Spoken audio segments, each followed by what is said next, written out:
Hi, I'm Dennis Hillman. I want to explain to you today the basic chipping motion. You know, some people are proponents of using a putting stroke motion for the chip shot in golf. I want to give you a different perspective. The chip shot is the most fundamental motion in the game, and it's a great way to learn how to strike the ball on the turf at the same time and get that predictable outcome. So let me explain to you the setup and then the basic concepts you want to apply. So for the setup, I come down the grip, almost down to the steel. It's a very short shot from just off the green, so we don't need the full length of the club, and this gives you more control. For the setup, bring my feet very close together. I have that ball line up just on the inside of the back foot. About 65% of my weight left and hands ahead. That's the basic setup for the chip shot. And it sets you up to get a little bit of a downward strike and get the ball in the air just a little bit. You know, on a putt, we're not trying to lift the ball at all. We just want to roll it along the ground. So a chip shot has to be a little bit different. So we want to get a little bit of that downward hit.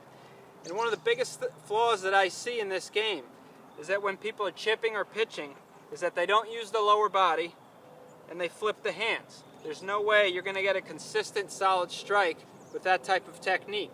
So when you take the club back without a lot of wrist hinge, once we start hinging the wrist, it becomes a pitch shot. So once you take it back to about here, we want to rotate through and let gravity bring that club down on the ball.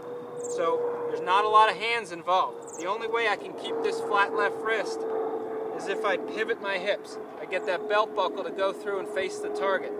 Once I stop the lower body, the hands take over and flip. Let me demonstrate.